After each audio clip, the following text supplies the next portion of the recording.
Hello दोस्तों, आपके अपने यूट्यूब चैनल जय टीचिंग सेंटर में स्वागत है। आज हम क्लास 9th का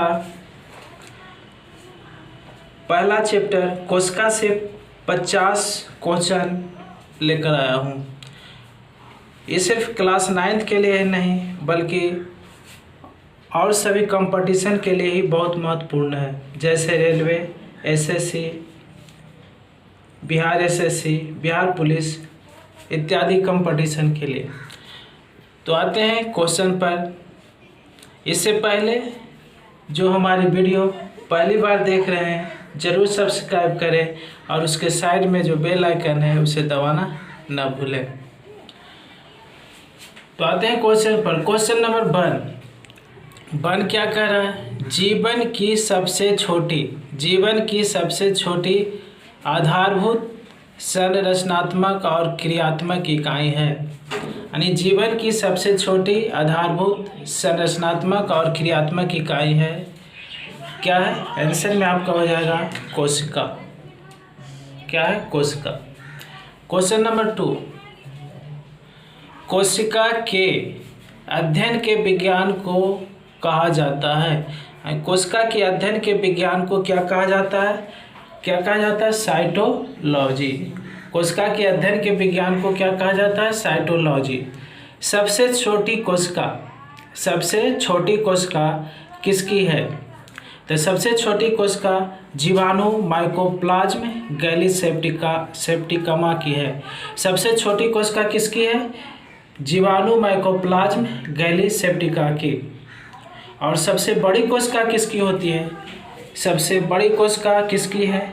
तो सबसे बड़ी कोशिका है शुतुरमुर्ग के अंडे की। सबसे बड़ी कोशिका किसकी है? शुतुरमुर्ग के अंडे की।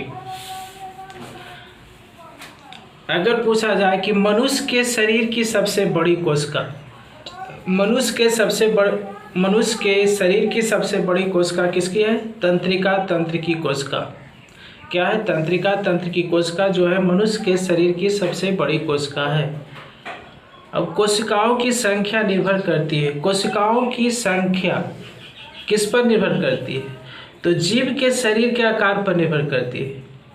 कोशिकाओं की संख्या निर्भर करती है, किस पर निर्भर करती है? जीव के शरीर के आकार पर निर्भर करती है। जैसे हम मान लेते हैं कि चूहा और हाथी में किसमें कोशिकाओं की संख्या ज़्यादा होगा? तो हाथी का आकार बड़ा है, विशाल है, चूहा जबकि छोटा है, इसलिए हाथी में कोशिकाओं की संख्या क्या होगा? ज़्यादा होगा। किसके अपेक्षा? चूहों की अपेक्षा।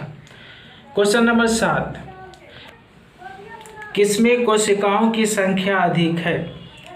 चूहों में या हाथी में? जैसा कि पहले बताया गया है कि कोशिकाओं की संख्या जीव के आकार पर निर्भर करती है, तो हाथी का आकार बड़ा है, इसलिए हाथी में कोशिकाओं की संख्या क्या होगा? अधिक होगा। तो इसका सही आंसर क्या होगा? हाथी। क्वेश्चन नंबर 8, अमीबा, पैरामीशियन, क्लेमाइडोमोनास आदि किस प्रकार के जीव हैं? अमीबा, पैरामीशियन, क्लेमाइडोमोनास आदि किस प्रकार के जीव है? तो ये सब जितना भी जीव है, अमीबा, पैरामीशियन, क्लेमाइडोमोनास, एक कोशिकीय जीव है। क्या है? एक कोशिकीय जीव है। अकार्बनिक यौगिक है। अकार्बनिक यौगिक कौन कौन है? तो अकार्बनिक यौगिक। तो अकार्बनिक यौगिक कौन कौन है? तो जल है और लवण। जल और लवण किस प्रकार का यौगिक है? अकार्बनिक यौगिक। क्वेश्चन नंबर 10, कार्बनिक यौगिक मुख्यतः होते हैं। कार्बनिक यौगिक कौन कौन होता है? प्रोटीन, वसा, कार्बोहाइड्रेट, न्यूक्लिक अम्ल। क्या क्या? प्रोटीन, वसा, कार्बोहाइड्रेट, न्यूक्लिक अम्ल किस प्रकार के यौगिक होते हैं? कार्बनिक यौगिक होते हैं। क्वेश्चन नंबर 11, सर्वप्रथम 1665 ईस्वी में अंग्रेज वैज्ञानिक रॉबर्ट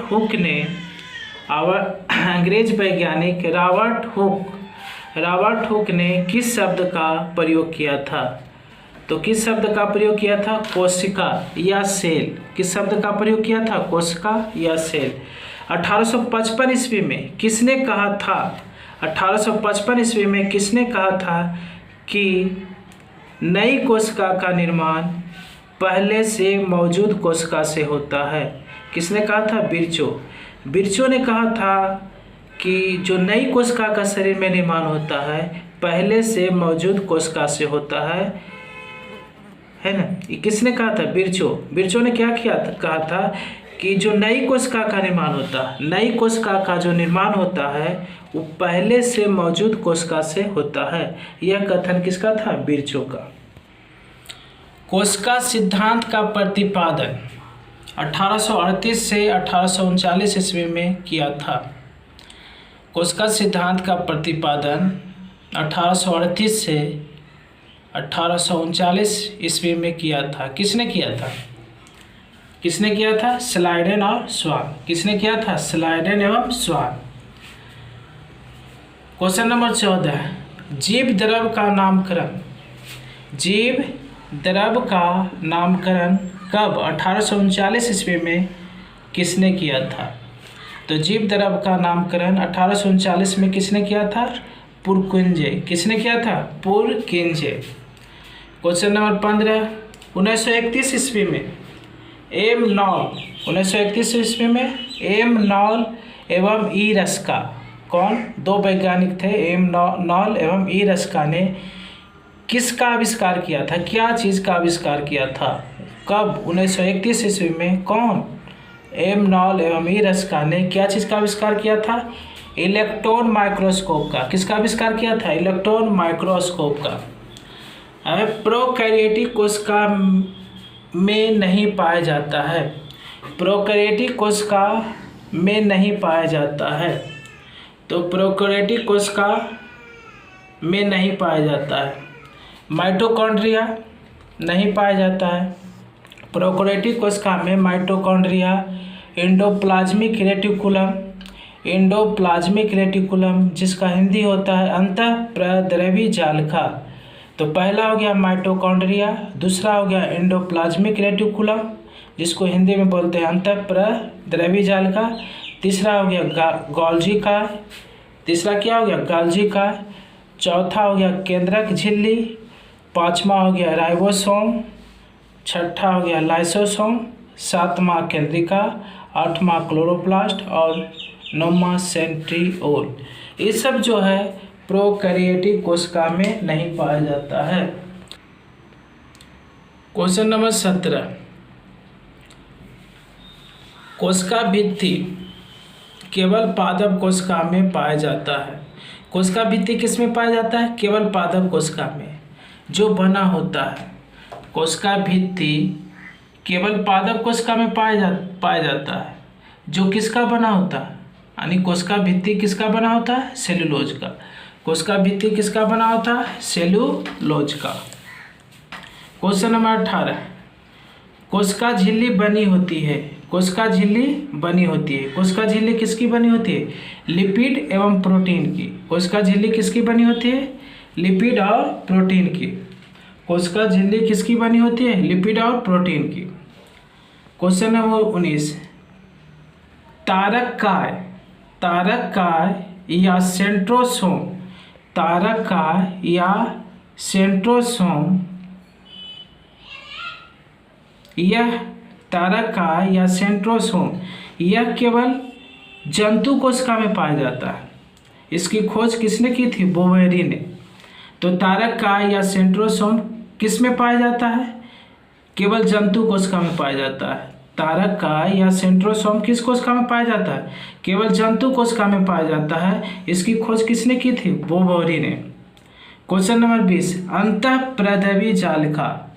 अंतःप्रद्रवी जालिका दो प्रकार की होती है। अंतःप्रद्रवी जालिका कितने प्रकार की होती है? दो प्रकार की। पहला हो गया चिकनी अंतःप्रद्रवी जालिका। चिकनी अंतःप्रद्रवी जालिका जिसको बोलते हैं एसीआर। एस का मतलब स्मूथ, स्मूथ मतलब चिकनी, ई का होता है एंडोप्लाज्मिक यानी अंतःप्रद्रवी जालिका, आर का मतलब होता है रेटिकुलम यानी स्मूथ एंडोप्लाज्मिक रेटिकुलम। दूसरा है खुरदरी अंतःप्रद्रवी जालिका, जिसको कहते हैं RER। आर का मतलब हो गया रफ, ई का मतलब एंडोप्लाज्मिक, आर का मतलब रेटिकुलम।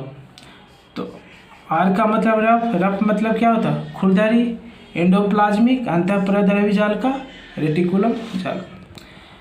क्वेश्चन नंबर 21, चिकनी अंतःप्रद्रवी जालिका की सतह पर राइबोसोम नहीं पाए जाते। करा कि चिकनी अंतःप्रद्रवी जालिका की सतह पर राइबोसोम नहीं पाए जाते हैं, जो किसके स्राव के लिए उत्तरदायी होते हैं। तो किसके स्राव के लिए उत्तरदायी होते हैं, लिपिड के लिए। फिर से चिकनी अंतःप्रद्रवी जालिका की सतह पर क्या नहीं पाया जाता है, राइबोसोम नहीं पाया जाता है, जो किसकी स्राव के लिए उत्तरदायी होता है, तो लिपिड के स्राव के लिए उत्तरदायी होता है।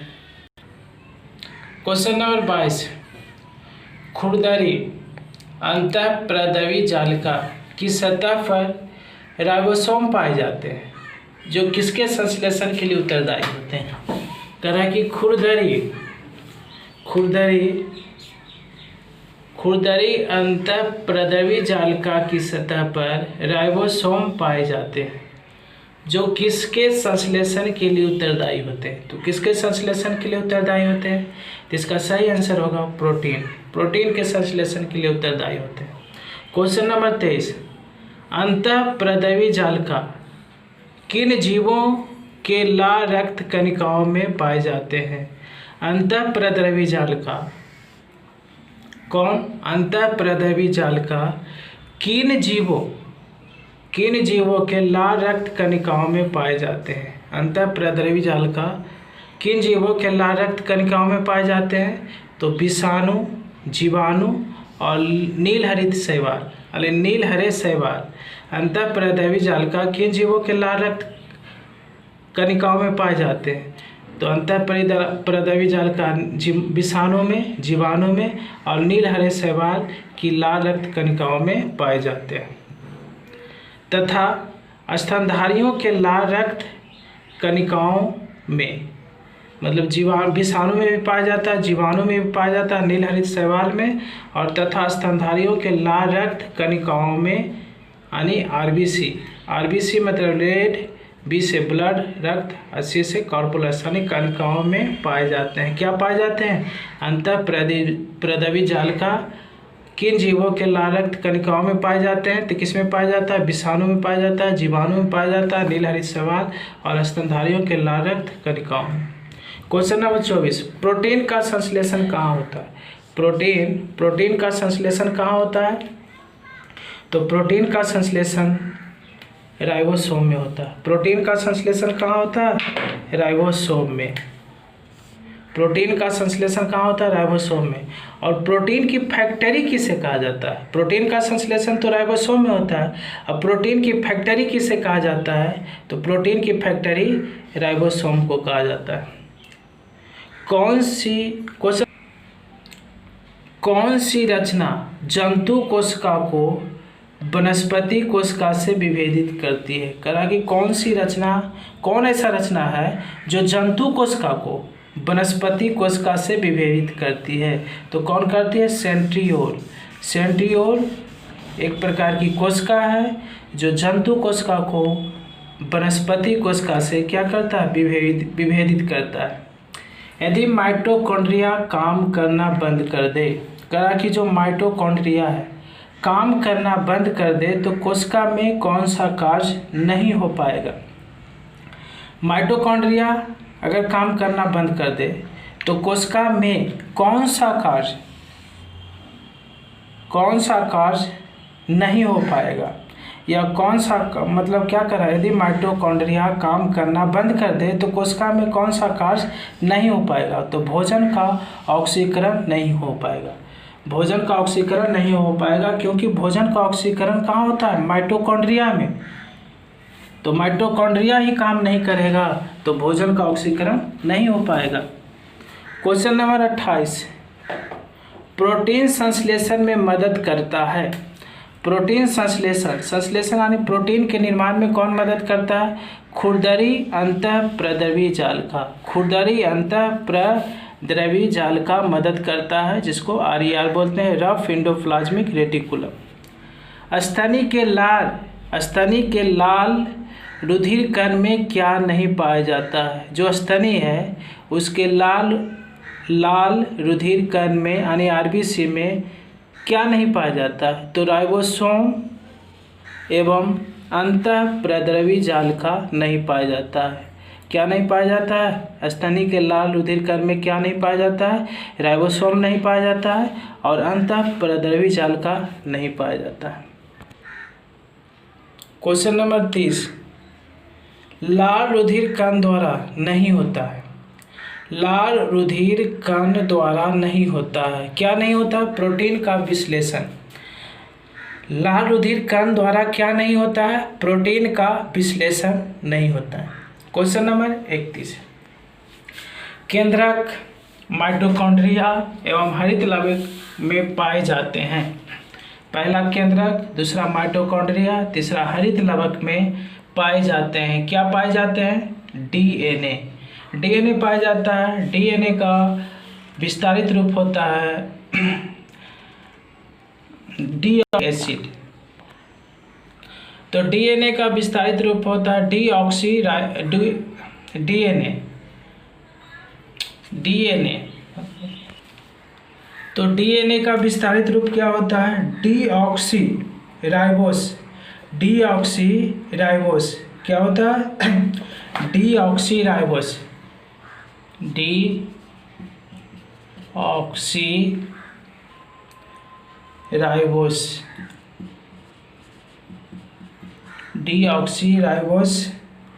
से हो गया डीऑक्सीराइबोस, एन से हो गया डी से हो गया डीऑक्सीराइबोस, एन से हो गया न्यूक्लिक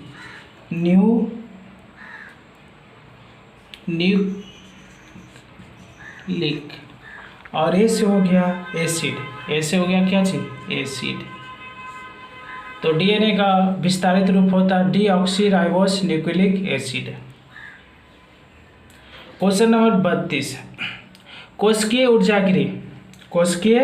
ऊर्जागिरी जिसको क्या कहते हैं? Power house of the cell कहा जाता है। यानी कोशिकीय ऊर्जागिरी किसे कहा जाता है? माइटोकॉन्ड्रिया को। किसे कहा जाता है? माइटोकॉन्ड्रिया को। पादप कोशिका का सबसे बाहरी भाग होता है। पादप कोशिका का सबसे बाहरी भाग क्या होता है? कोशिका भित्ति। पादप कोशिका का सबसे बाहरी भाग क्या होता है? कोशिका भित्ति। कोशिका को एक रूप प्रदान करती है, एक निश्चित आकार प्रदान करता है। कौन प्रदान करता है? कोशिका भित्ति। कोशिकीय श्वसन का सक्रिय स्थल है। कोशिकीय श्वसन का सक्रिय स्थल कौन है? माइटोकॉन्ड्रिया। कोशिकीय श्वसन का सक्रिय स्थल क्या है? माइटोकॉन्ड्रिया। क्वेश्चन नंबर 36, आत्महत्या की थैली या आत्मघाती थैली कहते हैं। आत्महत्या की थैली या आत्मघाती थैली कहते हैं। किसको कहते हैं? लाइसोसोम को। क्वेश्चन नंबर 37, लाइसोसोम नहीं पाया जाता है। तो लाइसोसोम कहाँ नहीं पाया जाता है? स्तनधारियों के लाल रक्त कणिका में लाइसोसोम नहीं पाया जाता। लाइसोसोम में पाए जाने वाला वह एंजाइम जिसमें जीव द्रव को घुला देने या नष्ट कर देने की क्षमता होती है कहलाता है। क्या कहलाता है? Hydrolytic enzyme. क्या कहलाता है? Hydrolytic enzyme. यानी लाइसोसोम में पाए जाने वाला वह एंजाइम जिसमें जीव द्रव को घुला देने या नष्ट कर देने की क्षमता होती है क्या कहलाता है? Hydrolytic enzyme. क्वेश्चन नंबर 39, किसने यह मूल अवधारणा प्रस्तुत की थी कि सभी जीव कोशिकाओं के बने होते हैं? किसने यह मूल अवधारणा प्रस्तुत की थी कि सभी जीव कोशिकाओं के बने होते हैं? स्लाइडेन और स्वान। गोल्जी काय का प्रमुख कार्य क्या है? तो गोल्जी काय का प्रमुख कार्य क्या है? स्राव करना। क्या करना? स्राव। क्या करना? स्राव। गोल्जी काय का प्रमुख कार्य है स्राव करना। क्या करना? स्राव। किसका काम है? गोल्जी काय का प्रमुख कार्य है। क्वेश्चन नंबर 41, कोशिका का मुख्य श्रवण अंगक है। कोशिका का मुख्य श्रवण अंगक है, कोशिका का मुख्य श्रवण अंगक है क्या है? गोल्गी का है, गोल्गी का है। कौन सा कोशिकांग प्रोटीन संश्लेषण में प्रमुख भूमिका निभाता है? कौन सा कोशिकांग प्रोटीन संश्लेषण में प्रमुख भूमिका निभाता है? कौन सा कोशिकांग प्रोटीन संश्लेषण में प्रमुख भूमिका निभाता है? तो कौन सा निभाता है? एंडोप्लाज्मिक रेटिकुलम या एवं राइबोसोम। कौन? एंडोप्लाज्मिक रेटिकुलम एवं ribosome. Question number 43, programmed cell death का कोशिकीय एवं आणविक नियंत्रण क्या कहलाता है? प्रोग्राम्ड सेल डेट का कोशिकीय एवं आणविक नियंत्रण क्या कहलाता है? एजिंग। क्या कहलाता है? एजिंग। क्वेश्चन नंबर 44, लाइसोसोम का कार्य क्या है? लाइसोसोम का कार्य पूछ रहा है। लाइसोसोम का क्या कार्य है? अंतःकोशिकीय पाचन। लाइसोसोम का क्या कार्य है? अंतःकोशिकीय पाचन। क्वेश्चन नंबर 45, माइटोकॉन्ड्रिया का भीतरी बलन कहलाता है? माइटोकॉन्ड्रिया का भीतरी बलन कहलाता है, क्या कहलाता है? भीतरी बलन क्रिस्टी। क्या कहलाता है? क्रिस्टी। क्वेश्चन नंबर 46, माइटोकॉन्ड्रिया किसमें अनुपस्थित होता है? यानी माइटोकॉन्ड्रिया किसमें नहीं पाया जाता है? इसका सही आंसर क्या होगा? जीवाणु। जीवाणु में माइटोकॉन्ड्रिया नहीं पाया जाता है। माइटोकॉन्ड्रिया किसमें अनुपस्थित होता है? जीवाणु में। क्वेश्चन नंबर 47, जीव द्रव जीवन का भौतिक आधार है। जीव द्रव क्या है? जीवन का भौतिक आधार है। यह किसका कथन है? यह कथन है हक्सले का। किसका कथन है? हक्सले का कथन है कि जीव द्रव जीवन का भौतिक आधार है। यह कथन किसका है? हक्सले का। क्वेश्चन नंबर 48, डीएनए के द्विहेलिक्स प्रारूप को पहली बार किसने प्रस्तावित किया था? डीएनए के द्विहेलिक्स प्रारूप को पहली बार किसने प्रस्तावित किया था? आंसर में होगा वाटसन एवं क्रिक। वाटसन और क्रिक ने प्रस्तावित किया था। क्वेश्चन नंबर 49, जीवन का भौतिक आधार है। तो जीवन का भौतिक आधार है, क्या है जीवन का भौतिक आधार? आंसर में होगा जीव द्रव या प्रोटोप्लाज्म। जीव द्रव या प्रोटोप्लाज्म जीवन का भौतिक आधार है। क्वेश्चन नंबर 50, कौन सा पोषक एक पौधे की कोशिका